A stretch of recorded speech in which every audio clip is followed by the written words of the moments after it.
We are in the most volatile environment currently. Over the last 1 year, we are passing through one of the toughest phase. We are the only market which is underperforming. The market volatility gives all the dopamine rush. Help me understand, how do you manage risk? When you buy certain stock, it is necessary to have control on the intrinsic value of that company. And when you buy this kind of a stocks which is neglected by the sector, ultimately it looks like you are making a fool decision out of that. Because you closely work with Naren sir, what is one thing you often finding advising? He loves to do lot of acronyms. One acronyms I still remember, you have to be SLR. It's not the statutory liquidity ratio, but it's sensible, logical, and you have to be. Walk me through a couple of painful decisions. Buying some of the utility companies in the power segment, in the telecom segment was the most painful decision because Can you bargain with stocks? at every point in time, there are some stocks which are available at the bargain valuation. You have to search for those stocks. And where do you search for those stocks? Obviously, the principles and framework that I have mentioned you will lead you to those kind of stocks. Hi everyone, I'm Shivank, your host for today. Welcome to the ICICI Prudential Fund Manager series. Today we have our star fund manager, Mr. Dharmesh Kakkar, to share his wisdom and market insights with us. Just 16 years and counting at ICICI. Yeah. That's crazy. What's the secret? Yeah, see, basically working here in ICICI Prudential, obviously, it's one of the, among top mutual fund industry, company. And when we work here, I think there is enough opportunity from the career growth perspective, I think has been also been given. First, I started in back office, then dealing, then research, then now fund manager. So over a period of time, while in the same company, but the profile kept on changing. That kept me motivated to work here in ICICI Prudential for such a long stint. And I think obviously the things will continue. We'll learn more about Naren sir, but today I want to do it three ways. I want to start with economy, that will go to the sector, and then we'll go to the fund. Right. What's happening in the market? What's the most counterintuitive, interesting observation that you have made about current economy? If you see currently, we are in the most volatile environment currently. You see what happening globally. There is every now and then some or the other things keep on happening that keep market very volatile. So that is one thing. We are passing through a very volatile phase. And especially when we see domestic economy, our Indian economy, I think as far as the macro goes, we are in the great shape. I think fiscal deficit and all are quite under control. Government is focusing on consolidating the fiscal deficit, and the macro is in good shape. So when we saw there is a slowdown in the growth, government has tried its best to revive the growth in the economy. When we see in terms of the monetary stimulus, in terms of the fiscal stimulus, we have seen best of it, what the government can do. And over a period of time, following a disciplined approach by the government has helped in pushing the things and giving the stimulus when actually economy is in the need of it. Now, when we see from the monetary policy perspective, RBI is very now loosening out its monetary policy. We have seen from the liquidity perspective, lot of infusion has been done by the government. Front loading of the interest rate cut that has also been done by the RBI. And on the other hand, on fiscal stimulus side, also recently we saw that government also reduced the GST cut. It's one of the great measures that government has taken in terms of the reducing GST rate cut. And over a period of time, we'll see the effect of that coming into the economy, and we are hopeful of recovery in the growth happening. So I think as far as Indian economy is concerned, I think we are in the great shape. I think government is doing all possible things to revive the growth, and probably will see some revival in the growth as well. And when we see, especially from the market perspective, over the last 1 year, if you see, I think we are passing through one of the toughest phase. We are the only, I think, market which is underperforming. If you see what return the US has delivered, what return the India, what return in fact the China has delivered. And in fact, every other emerging markets, they have done tremendously well in the last 1 year, whereas India is bit lagging, and for the right reason. So the starting valuation was not that comforting. But now with the time correction, I think, and now with this stimulus, I think the recovery in the growth should see pick up, and I think the FI might again see interest coming back in the market, and probably the we'll see a good time coming, especially for the India market. That is, we're hoping for. What are sectors in this economy? What all sectors are you seeing? What's the outlook like? What are you most bullish about? Yeah, right. So just give me 2 minutes. I'll just make you aware, the philosophy or framework which we follow while, running the fund and building the portfolio. So here our initial filtration will come from, things which has done badly, which has underperformed. We try to look those sector or segment, and we see in terms of the ownership perspective how it looks. See, generally, ultimately, the objective is to look for the sector or segment which are ignored by the street Mhm. and where there is a value. Now, when we say value, we don't want to ultimately also get into the value trap also, because while exercising value, one of the major risk that you carry is entering into the value trap also. Right. So here, while these are, the first initial criteria that we look for, but we do some more work around the sector or segment. See, buying only stocks or sector segment which looks low in terms of the price to earning or price to book is not the criteria here that we follow. Here we try to look for a more relative value, because if you see in today's market context, if you try and search for the absolute value stock, you will hardly come out anything, and there is a high chances if you buy them you end up having a value trap in your portfolio. You see how the paper industry has been seeing the collapse, then the meet some of the media stocks. So buying a stocks which are value, but buying without a specific catalyst or trigger that can reverse its underperformance is a value trap. So we look for the catalyst or trigger that can reverse the underperformance in the stock, or the ignored the whatever been ignored by the by the people, whether the interest can come back or not. If you buy without those catalyst or trigger, you ultimately, there is a high possibility you end up having too much value trap in the portfolio. So idea is to avoid value trap, and at the same time following a value philosophy, keeping in mind the relative value framework. So when I say a relative value, it means how the stock or segment looks r- attractive relative to its own historical average or relative to its own fundamentals. Now, sometimes what happens, company takes certain investment decision which might not be good in near term, but over a period of longer term, it might be proved to be very good decision for the company. So in the near term, we see there is a earning depression that is going through, the company is passing through that phase, tough phase. And the people start here, what we see, generally people tend to chase the near term performance, ignoring the longer term performance. That is exactly opposite of what we do in the value fund. So these are, some of the criteria and the framework we follow to identify where we want to invest. And as I mentioned, the specific focus is also equally given to the catalyst or triggers that can reverse this underperformance. So, what all sectors do you see value Yeah, in right. today's market context? Yeah, right. So now, if you see, when our value fund, currently the overweights are in the technology sector, FMCG sector, oil and gas sector, and pharma.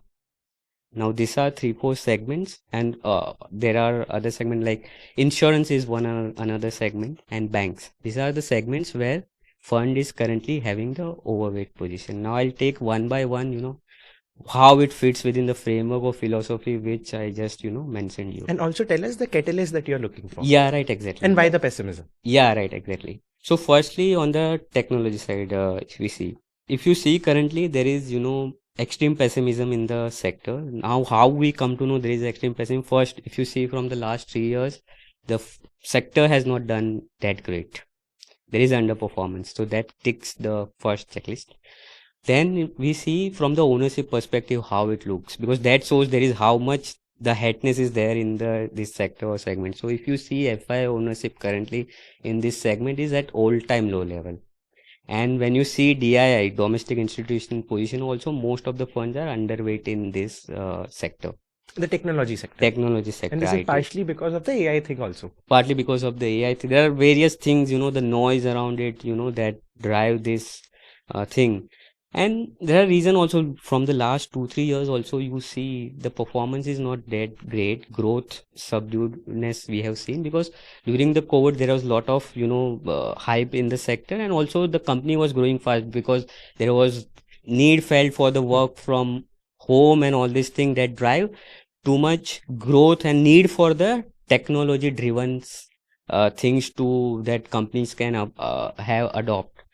But over a period of when the COVID receded, the need for work from home keep receding, and then all of a sudden the segment faced a slowdown. And if you see from the last 2-3 years, there is a growth slowdown in the segment. This is the third year in the row where we see most of the large cap companies will grow in mid single or lower single digit kind of a growth. So this is a from the cycle which it was passing through from 2020-21. You see there was a high growth phase, then suddenly the growth came off last 2-3 years. If you see there, then there is the growth slowdown we have seen in the segment. And this is along with there are various reasons, that is that one is this, then another one is AI related things, because there people think that once the AI comes into that role of the IT service will keep on reducing, and that will affect the future growth as well. But what we saw, while these are the negatives about the sector, but what we saw on the other hand, one, there is a margin of safety getting built into the sector. If you see from the valuation perspective, the sector is trading at all-time high free cash flow yield and dividend yield level. So that is one margin of safety we have. See, what we also here see, what is in the price. See, while there are some negatives are there, but whether those negatives are priced into that stocks or not, that also you have to see. And if those things reverse, then the gain will be enormous. And if you ride through that phase, then you will be, making tremendous return. So here, one is a valuation comfort was already getting built into the most of the stocks and sector, most of the stocks. Margin of safety. Margin of safety was there. This is one of the key principle, while exercising the value investing, that we focus, and more focus given is to the price at which we buy the asset. As the hallmarks keep saying that you have to focus on buying assets at a good price rather than buying good assets at any price. So this is the one core principle that we try to follow here. And what we see in the IT, one is the valuation comfort, other is the deal wins that gives the visibility in terms of the future growth perspective. That was coming great. I think, see, the most deals were towards the cost optimization and vendor consolidation, but we are winning the deal out there. So that gives visibility in terms of the growth picking up somewhere down the line.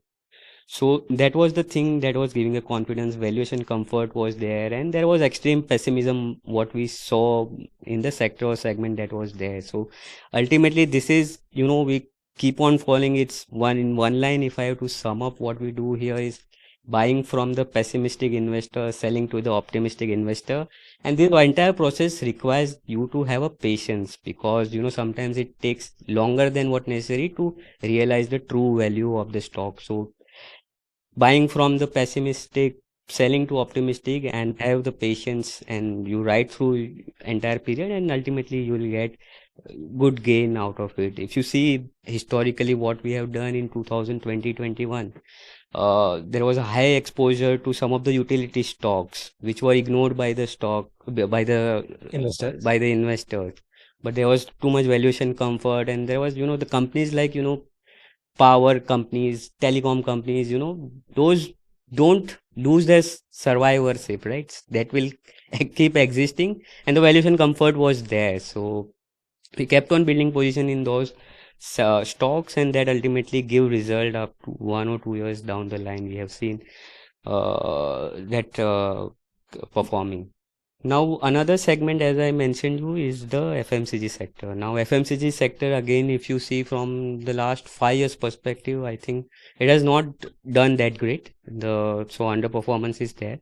Again, the same story, the growth slowdown we have seen, the many companies have lost shares to unorganized segment and some macro related issue that led to growth slowdown in that. Some people are saying that it's the consumption issue, consumption era. Some people are saying that the new challenger brands are coming, D2C brands are coming, which Yeah, is taking share of the market market. share from the organized player. Yeah, तो इसकी correct. वजह से pessimism है. Right, exactly. But what do you see differently? Firstly, you see, uh, the GST cut has happened. Now, what this thing will do, the reduce the gap between the unorganized and the organized segment. So that is the thing that, the gap if reduced, and obviously the organized segment, now you see many of the companies are now talking about getting aggressive in terms of the chasing the volume growth. We have seen one of the largest companies mandate that they have got from the parent is to focus on the volume growth. No matter you give up some margin, but get back the growth. So the aggressiveness has also been now we'll start seeing in that segment from the few companies that will see the recovery in the growth. And obviously because of the pessimism, again the ownership is at all time low. FI DI also underweight. So it's a completely neglected segment or sector, you can say.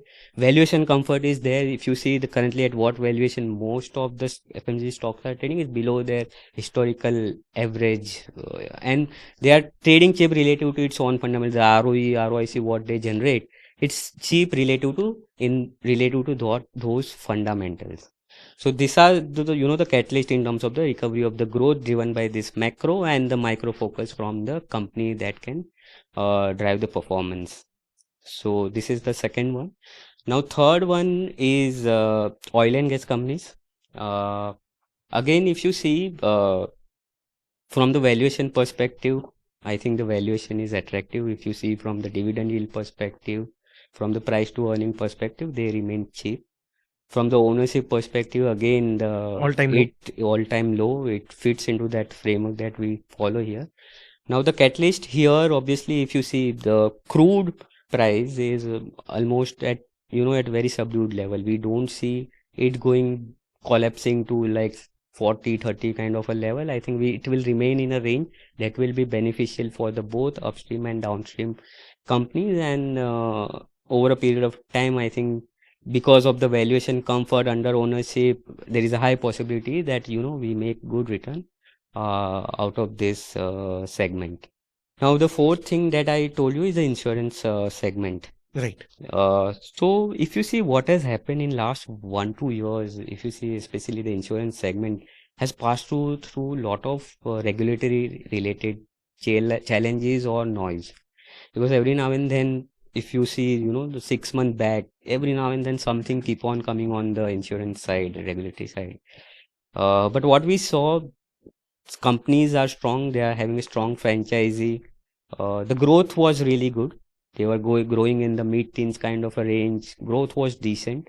And after the correction, decent underperformance is what we have seen. The valuation attractiveness has been started getting built in. The valuation at which price to embedded value that some of the stocks were trading was quite attractive. And they were beaten down because of some regulatory related noise, but ultimately companies has able to pass through those phase, and we have to bet on that it's a strong management, strong franchisee will tide over the challenges that are being imposed by the regulatory. And especially now if you see GST cut is additional fillip to the tailwind to the sector, because you see on term insurance the GST cut is been reduced to zero.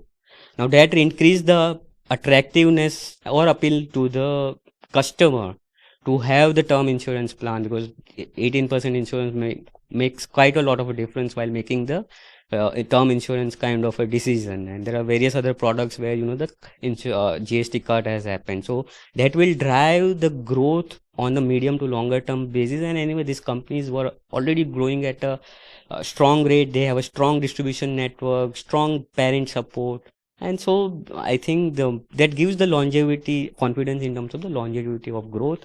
There is a valuation attractiveness. That led us to build exposure to this segment. Now, another segment is a pharma and healthcare. If you see from the valuation perspective, I think there is a in fact, if you see from the last 1 year, the sector is not doing that great. Now valuation has become much more Attractive. palatable, much more reasonable, and these are ultimately the sector. It's a recession-proof sector. Like it doesn't get affected from the demand perspective, whether there is a recession is there or not in the US. It doesn't आदमी get. hospital जाएगा. Yeah, right. And people will take medicine that they want to take.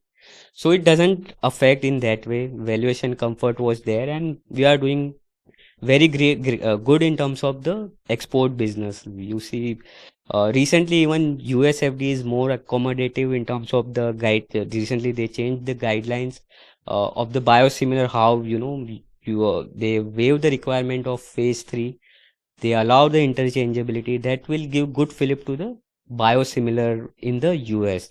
Over a period of time, probably next 3-5 years, if you see, most of the patent expiry is happening in this segment, biosimilar segment.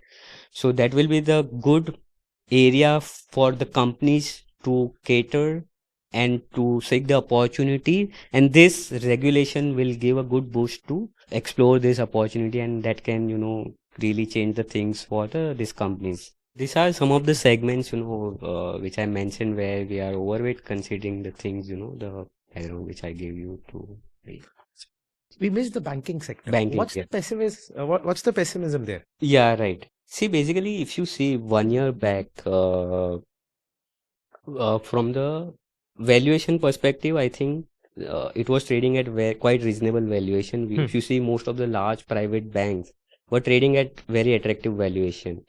Uh, and there was they were asset quality wise there was no issue. They were doing quite well. Most of the large private bank were doing great in terms of the asset quality. Growth was good, but the valuation was not that expensive. It was much more reasonable relative to the market.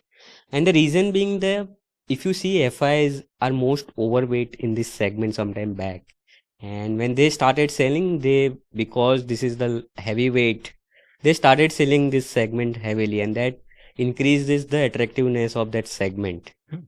And from the valuation perspective, we see, there is a margin of safety, asset quality wise, there was no issue. So we started building weightage in those segments because there was no concern around the growth quality, and the valuation was much more reasonable. And when we saw 1 year back, there was every other thing was, looking bit more expensive. And that time we saw the banking is the one space which offers the relative attractiveness in the market. So that is why we built weightage in that segment. Interesting. So we spoke about the economy. We spoke about the sectors.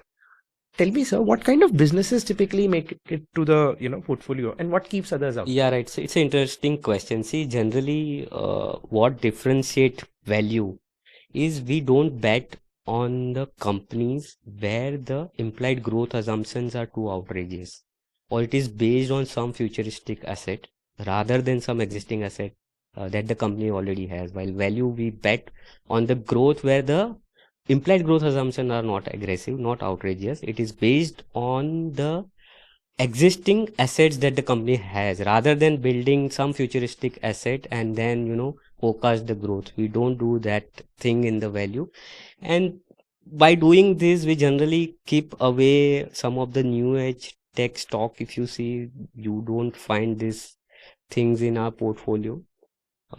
This is one thing. On the other side, we also like to avoid a company which with a high debt, excessive leverage, uh, apart from bank, because while buying companies with excessive leverage, there is a high possibility you end up having the value trap. If performance doesn't improve, you end up having in a lot more trouble. So generally, this kind of companies where there is excessive leverage, where the excessive growth or assumption is based on some outrageous growth, we generally tend to avoid this kind of a business in this. Give me a specific example of how do you spot value versus value trap? First, you have to understand when the stock becomes value, when there is something bad happening to that company, and you have to then make a decision whether it is passing through that temporary disruption and long on a medium term basis it can recover from that underperformance, that Mhm. challenges that the company is temporarily facing, or it's a permanent structural changes happening in that company or not. So one thing you have to be sure that there's structurally not structural things are not deteriorating in that company, only the temporary weakness is there, which can company can ride it over a period of time. uh, this is the one thing when there is micro related issue. Another thing, because of some macro related issue, the stock becomes the value because of some global event, because there is overall selling in the market. Because of that, even this stocks also get bettered and that enters into that value zone. So those are easy to identify, but you have to be very much sure when you are buying company with deteriorating fundamentals. That there you have to make sure that it doesn't turn into the structural weakness. And but if it's the temporary weakness, then it's good. But if it's so, one thing you have to careful here, you don't ignore the continuous deterioration in the fundamentals. If you got into certain stocks and the fundamentals kept on deteriorating further, then there is a high possibility it end up having a value trap. So historically, if we see, we used to own some of the paper stock and media stock that ultimately end up getting into the value trap, because there was a structural problem that was happening in those sectors on segment, which somehow we failed to identify, and that ultimately entered into the value trap.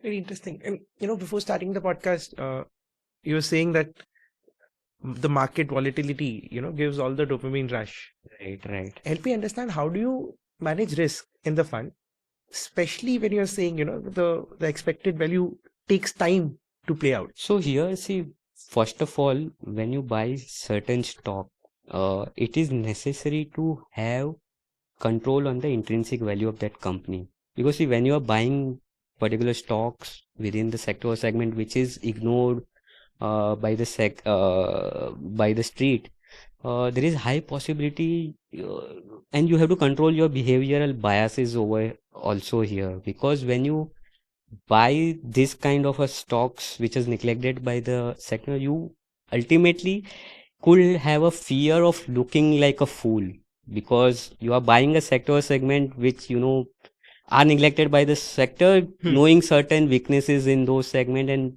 ultimately it looks like you are making a fool decision out of that.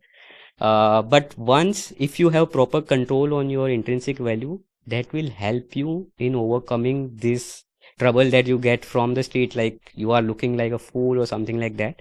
So have a proper control on the intrinsic value when you enter the stock and hold it patiently. That also gives you courage to hold the stock patiently throughout that phase. And that is what, have over a period of time, we have seen that worked well for the fund, buying the asset well and holding it patiently with ignoring, the Wall Street or what Street is, saying about it, whether we are looking like a fool or not. But we know, what intrinsic value that business has, and that gives us confidence to hold that asset. And that ultimately, once it realize the true value of that asset, it gives, the good return when you hold it patiently. So 16 years, 85,000 odd crores of AUM. What would you say? What was the most defining point in your investment journey, in your fund managing journey? You've seen all the market cycles.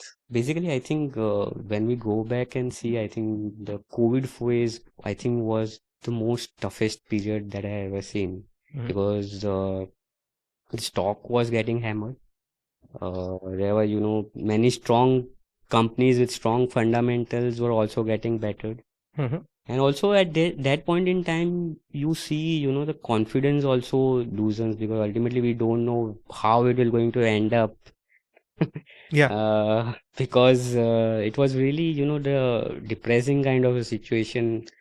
You see, the stocks are very attractive, but you don't know whether, as I mentioned, there should be some catalyst or triggers that, should reverse that underperformance. But those, times are really difficult to take certain decision. Even, there is a, the strong potential are there in the company, but if things keep on getting the way it is being going on, then it was the most difficult phase I think I ever seen in the fund management career so far. That was a difficult phase. Yeah, Before starting the podcast, you were mentioning that you have grown up seeing Naren style of, taking decisions, and there are times when you took painful decisions. right. Walk me through a couple of painful decisions. Buying some of the utility companies in the power segment, in the telecom segment, was the most painful decision, because once we started recovering from the COVID phase, initially these stocks did not perform well.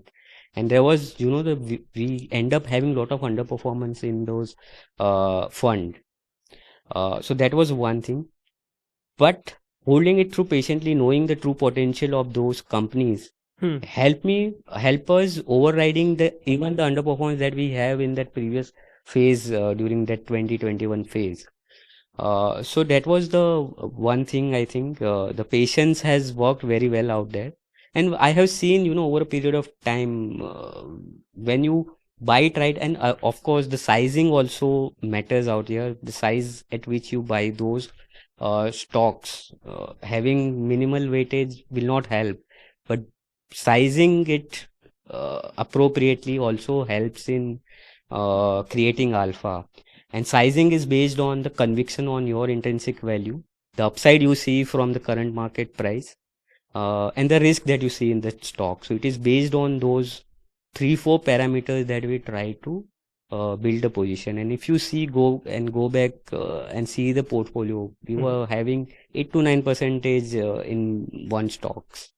So those kind of a conviction that we are having, and we built it, and we have seen, after 2 years that has, really done well, and that has helped in outperformance. So one another thing that we keep on doing over here is we keep on changing the portfolio. It is not that we fixated on particular stocks. If you see over a period of time, the portfolio has kept on changing. If you see 3 years back, the top 5 holding that you will see, obviously you will see some different stock, or with the different weightage those stocks will be existing. So again, continuous monitoring based on making decision based on their intrinsic value, upside left in the stock, and what the kind of optimism or pessimism that is being built in the stock, we accordingly manage the weight continuously. So that is another thing, we keep on doing in this fund. Awesome. What are 3 financial mistakes that you see young money managers doing? So one is patience. I think they don't like patience. They chase near-term performance. They ignore the longer-term time frame and end up chasing the near-term performance. Then getting into the herd behavior. I think when you know the assets are good and everybody is talking about it, please be aware that it is also reflected in the price. And when you buy the assets at a wrong price, even if it is a good asset, you will not end up making a money out of it. What are the 3 most interesting books about investing that you recommend everyone? I know you love Howard Marks, Yeah, but right. you have to give books that he has not written as well. One book is about how not to invest. Okay. While there are many books about that tell you how to invest, but this is one of the books which tells you how not to invest. What are the mistakes you need to avoid while making the investment? Who do you find your investment style closest to? I Is think it a mixture of Naren and Howard? I think it's more towards Naren, because over a period of time I have seen him doing trading and doing investment decisions. So I think it was much more influenced by the Naren, and obviously Naren also influenced in some way by Howard Marks. So that also, come as a combination. So both Naren and Howard Marks. Because you closely work with Naren sir, what is one thing you often find him saying or often finding him advising? He loves to, do lot of acronyms. He do lot of things and put it in some Acronym. acronyms. So one acronyms I still remember, you have to be SLR. SLR. What is that? So it's not the statutory liquidity ratio, but it's whatever you do, you have to be sensible, you have to be logical, and you have to be rational. Rational. Rational.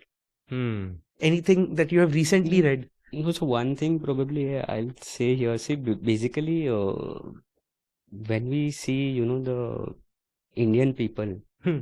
they generally uh, they are a value seeker. When they go and out and do shopping somewhere, they try to seek value out of that. They do bargaining of that thing. Hmm. But when it comes to the investing, we often forget that principle and we don't exercise this thing. Uh, Bargaining, buying value, and we ignore this thing when it comes to the stock market. Can you bargain with stocks? You have to search for the bargain. So there at every point in time there are some stocks which are available at the bargain valuation Hmm. that you can buy. You have to search for those stocks. And where do you search for those stocks? Obviously, the principles and framework that I have mentioned you will lead you to Hmm. those kind of stocks. If you were to predict one thing about future, sir, what that would be? Yeah, so basically, if you see where we are seeing currently at the AI space, I think the use is still at the initial stage, but over a period of time, I think the usage of this will keep on increasing, and that will change the entire probably the way we are doing the things. That can perhaps can change completely because of the usage of more and more AI and probably that is the one more thing that can change the really things how we do. In your surrounding, in your life or business, is there something which was being done manually or which is currently being done manually right now, but you believe that AI will disrupt this? Yeah, right. If you see, we read lot of this Research con reports. call Oh, God, transcript, yeah. DRHPs, a lot of long research reports, but with the help of AI that can be summarized into one page, I think that can really improve the efficiency at which the we can take the decision, much more information in a proper format, which helps you in taking the most effective decision. I remember, one of the analysts, in fact, used some of the AI related technique, and he did a very good research on one of the airline companies. He mapped certain routes. Lot of complications was around there. He mapped the route and he figured out where the company is making more monies out from किस root this से सबसे law. ज्यादा पैसा बन रहा है? Yeah, right. हाँ. So those kind of analysis, obviously, that AI can help us in making, and that improve the effectiveness of the decision that we take in our investment. This thing. For all the young analysts working at ICICI Prudential Mutual Fund, what is that one piece of advice that you would like to share as an ending note? Yeah. So one thing I like to say, focus on learning. This fund management and research, or as an investor, is the field where you learn new things every day because the market is very dynamic. It throws quite a lot of a challenge, and every day is a new day. Learn every day you learn a new thing. If you have a proper learning, the earning will automatically follow it. So focus on more and more learning. Ultimately, the earning will be taken care of. Thanks a ton for doing this, sir. Yeah, Look forward to learn more from you in upcoming series. yeah. Thank you Thank very you so much, much. sir. Mutual fund investments are subject to market risks. Read all scheme related documents carefully.